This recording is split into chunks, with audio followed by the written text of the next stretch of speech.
It's Jason Abraham, the Shadow Teacher, and I speak a lot about the problem of evil and the nature of evil on this channel. And I can't stress the importance of understanding the nature of all forces in the world, especially evil, as evil is a force that is so powerful that it can take all forms. And even if the Christ consciousness has awakened within you, if you've cultivated that relationship with Christ, you still have free will. And as a light worker, dark entities are going to find you that much more attractive. As one who is working in light, you're going to actually be looked at as the ultimate prize for a dark entity to seduce. And I've talked a lot about a lot of the evil we see in the world today is rooted in fear. It's rooted in wanting to appear virtuous, caring what other people think. But I want to talk about the evil that light workers are more likely going to be tempted by. Light workers are aware that we are creators, that we are powerful beings. And so the temptations that we face a lot of times usually are rooted in selfishness. And I am guilty of this. I've had many dark run-ins. Again, even since consciousness has been awake in me, not so much, not terrible in this past year, but in the past, what this would look like is I would have a desire, just something that just kept tugging at my heart, something that I believed my soul needed. I believed it was just so, because I wanted it so fucking bad. And this desire was not in my highest good. Me devoting interest into these types of desires were violating the work that I was brought here to do. And how this works, again, when you have a higher consciousness working in you, there's going to be something inside of you that says, like in my voice, Jason, there's something that's not right by this. This is not the right place for you to put your energy.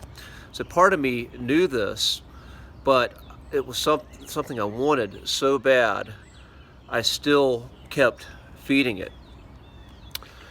And as I kept feeding this desire, first of all, let's talk about the natures of there's a positive form of selfishness, self-care, taking care of yourself, protecting your energy, understanding the processes that keep you strong and vital and give you the energy to do your soul's work.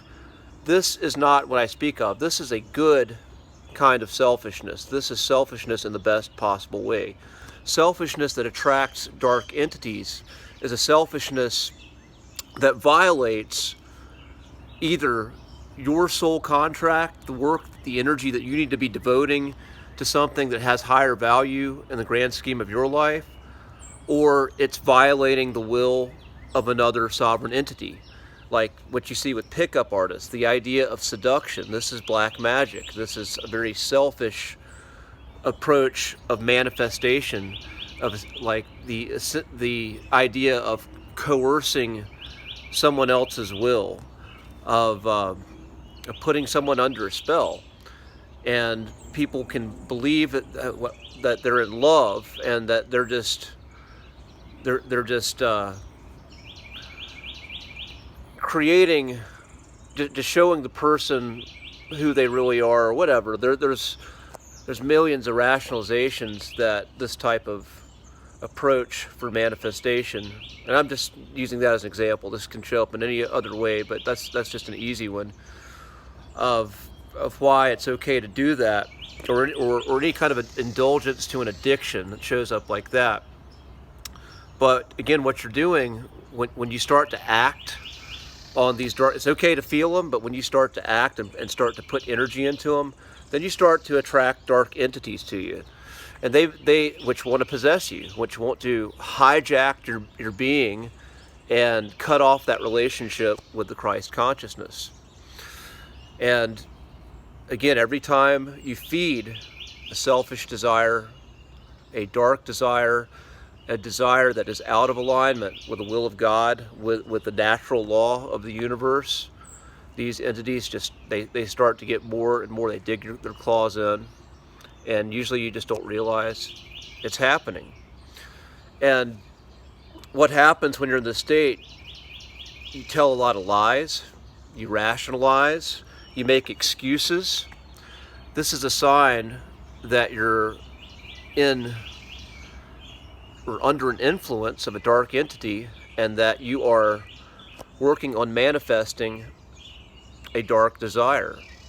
Because again, you're a creator. You can manifest something that's in alignment with the truth of the universe, the will of God, or you can go against that and manifest something that you believe is just something that you want to do, but a lot of times it's actually the will of some of these darker fourth dimensional astral beings.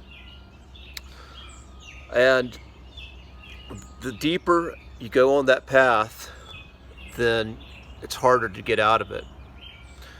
And this path, you know you're on it because it always leaves you wanting more. There's a feeling of emptiness. There's a feeling of coldness. I've gone into deep depressions when I've fed these dark desires because, again, I made that relationship with Christ consciousness and I knew I was doing the wrong thing. But again, thankfully, when you have the relationship with higher spirits, you can always go back.